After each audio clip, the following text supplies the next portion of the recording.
the Enderman. There's no better way to start an episode than sleeping inside of a smeltery. Hey, how's it going? It's the Skeleton Bones back with some Minecraft Infinity Evolved mod pack, the expert mode. This is exactly what I was talking about. If there is a chest with the loot inside of it, the quarry will get it. It will also get everything that is inside of the chest. I think we'll be running out of energy soon, so the priority here should be making more of these nuclear reactors. One more thing. This uranium ore is kind of rare. Best way to get a lot of these uranium ores is using the immersive engineering excavator multiblock with core sample drilling. But the thing about the immersive engineering excavator is it requires a lot of power to run. It is much more than the quarry requires. But the advantage of using that method is we will get a lot of specific ores. I'm gonna replace these blocks with the machines to automatically make the fuel rods for the reactors.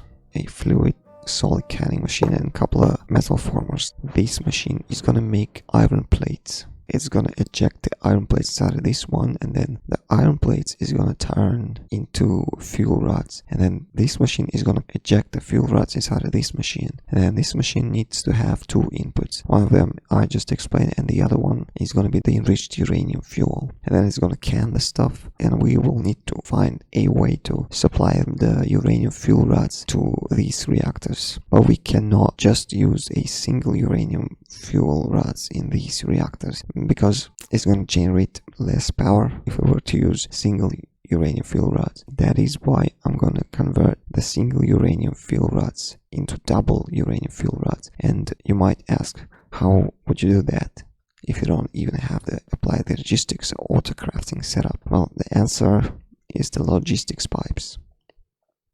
As it says in its name, it is a logistics mod. It's going to pull out the depleted uranium fuel rods and then request the fuel rods out of here, craft them up into the dual fuel rods and put them inside of these nuclear reactors. And since we will be setting the filter, it will not pull out anything but the spent uranium fuel rods, the depleted ones. So these components are going to stay intact. That's the plan anyway. So to work with this mod, the easiest way to go about this is to make the logistics hard glasses. It's going to expose a lot of information about the logistics pipe that you are looking at currently. But to make these glasses, this is not crafted in a simple crafting table. It says the soldering station. Pretty simple, right? But not really, because this machine requires some power and not any kind of power. It requires the logistics pipes power, as far as I know. To make the logistics pipes power, you need a special block power junction. It will convert any kind of power. It will accept the EU as well as the RF power, and it stores some power inside of it. The thing about these pipes, the unrouted transport pipes, it can only connect to another pipe. And to make the connections between the machines and the pipe network, you need one of the other pipes. In this case, we need a basic logistics pipe. It's not really that hard to understand this mod once you get the basics of it. I'm just thinking, what else am I gonna need? Because to actually get all these working, we also need a corresponding pipe. So to do this, I know that I am gonna need a crafting logistics pipe. There is also several tiers of this pipe, and the only difference between these, the tiers of the crafting logistics pipe, seem to be the amount of items that they can craft at a time. Because I'm gonna only need to craft up 11 items at a time. That is 11 dual fuel rods. I'm not gonna go for the highest tier crafting logistics pipe. I'm gonna make this one, the MK2. And also for this pipe to work, you need to connect it to a crafting table. And because we are gonna have to have two auto crafting recipes, we're gonna need two of these. For each one reactor, you need to have one logistics chassis. I'm gonna put a logistics power junction somewhere here. Does it connect? Yes, it does. Crafting logistics pipe. It needs to be connected to the logistics crafting table for it to work. Connect these with the crafting logistics pipes MK2 and then connect these pipes. You can only craft a single recipe inside of each of these logistics crafting tables. That is actually why I crafted up 2 of these. I'm gonna set these supply modules by right-clicking them while having these in my hand. The request mode full means that it will only provide the items whenever the system has full amount of whatever item that is whitelisted in this grid. I'm gonna use full mode and set this to 11 dual fuel rods. I should be able to put these modules just by right-clicking them on the interface like this. Well, that's pretty much it.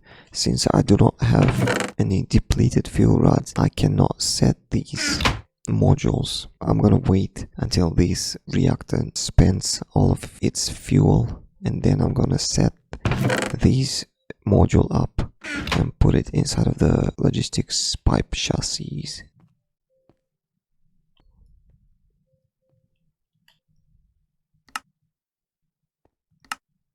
Since this recipe requires us to have an iron plate, I'm gonna put a provider pipe next to this metal former, as well as pushing the iron plates inside of this metal former. Eventually it will have a surplus of iron plates here, which are gonna be used in this recipe.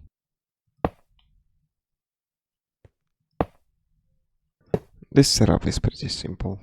The uranium ores goes here, then it gets pushed into the ore washing plant, and then the uranium ore is getting pushed into the thermal centrifuge. Wait, hold on. There should be an intermediate step, and it's gonna be a drawer controller.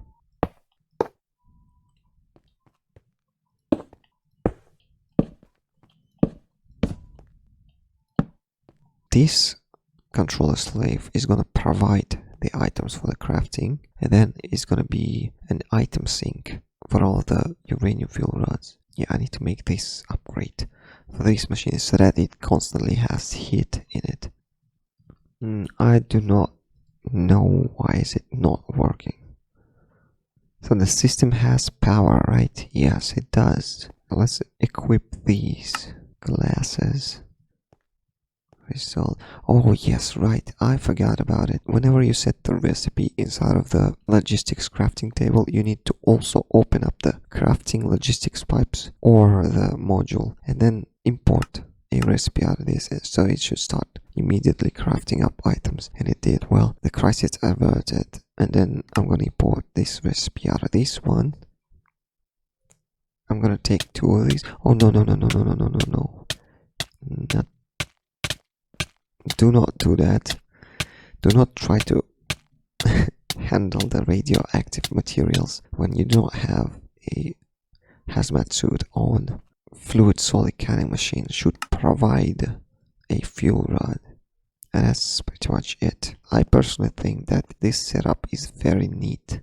Well, basically to passively generate fuel using the IC2 reactors that will never blow up on you. And it's quite a bit of power as far as early game, well, mid-game Infinity Evolved goes. It is gonna be a closed cycle, by the way. It will recycle the iron that it will get from the depleted uranium fuel rods into the iron dust, and then it's gonna be smelted. The only thing that I need to input into this system is the uranium ore. I haven't seen anyone use this setup in the Let's Plays that I've watched on the Infinity Evolved, so if anybody has seen a setup like this anywhere that is fully automated and a closed cycle, leave a comment. And the fuel is spent. I'm gonna grab one of these. I need to get my advanced extractors, set these to depleted uranium up included. I'm gonna put this module in this chassis and see if we can extract all the spent uranium fuel rods out of here. Now we have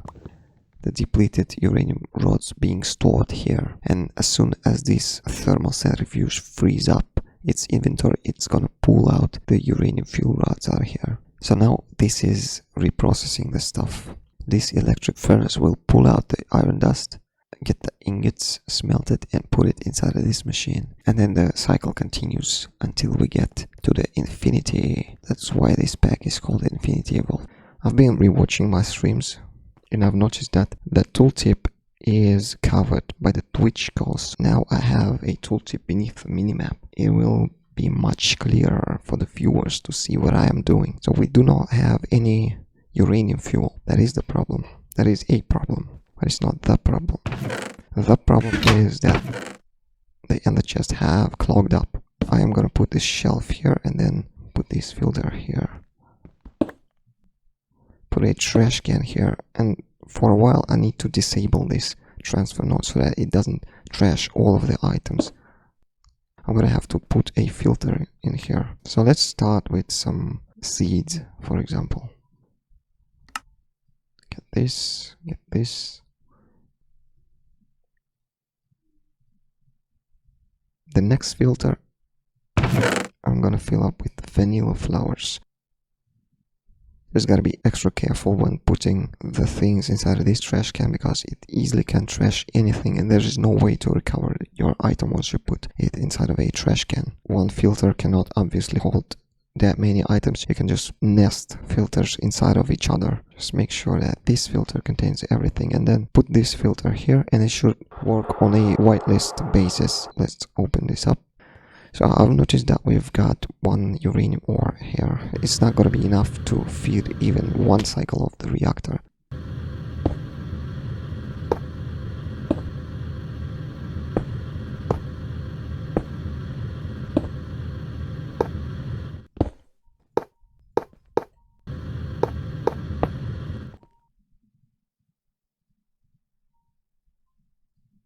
Just make sure to fill this in correctly unless you want your reactors to blow up.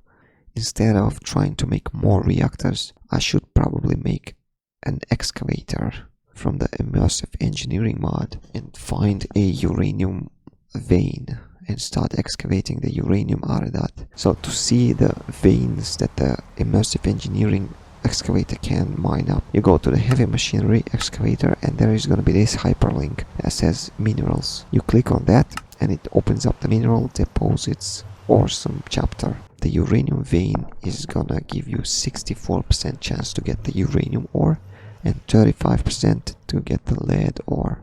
I am gonna need a lot of steel. I'm just gonna grab a stack. And then what else?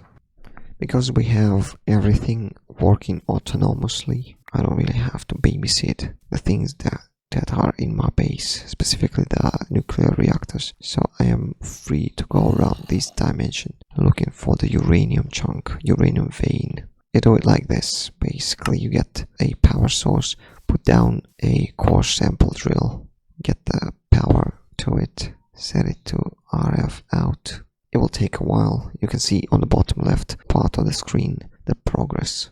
If you right click on the core sample, it will show you the progress. What we are looking for is the uranium vein. If you don't have a tesseract, you could just use an energy cell. No minerals found. Yeah, some chunks do not have any minerals at all.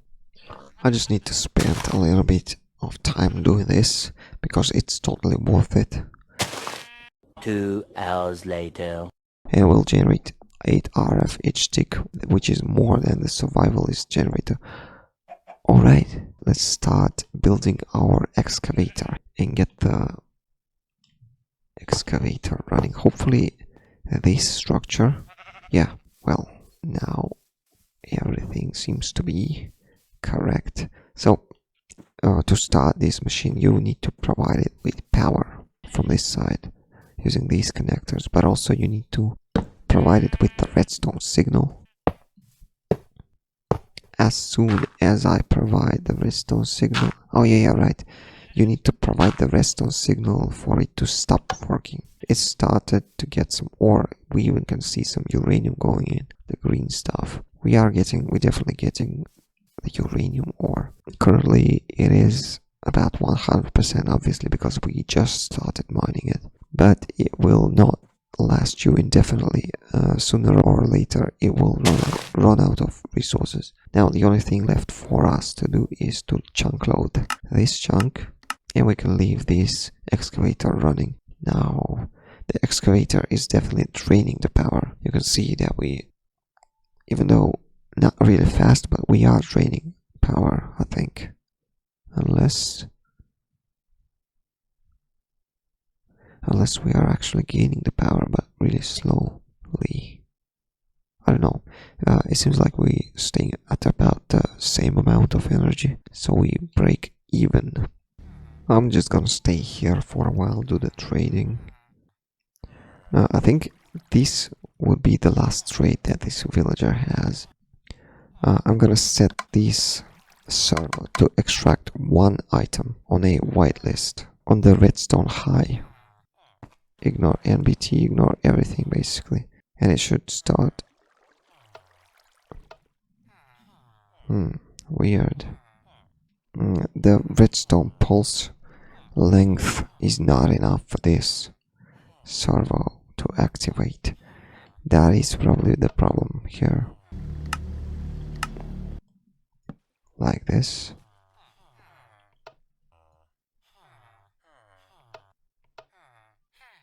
Oh, it does work now, so the repeater works. Oh yeah, I need a way to extract the diamonds as well.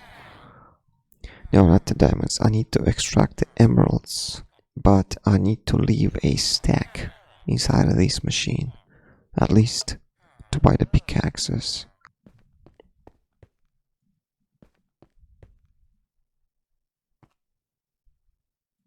Was it coal? Yeah, coal drawer. I need to upgrade this one as well. 719 pieces of uranium ore. That is a lot. By the way, I need to upgrade these. This is definitely gonna fill up because we are getting excess of the uranium-238. We are not getting enough of these. We're also getting a lot of stone dust and tiny piles of lead. So we have about 60% left on this vein. I think I'm gonna have to find another one. It is time to wrap the episode up. I hope you liked the Infinity Evolved mod pack so far, and this playthrough as much as I like playing this game. It's been Skeleton Bones, and until next episode, goodbye.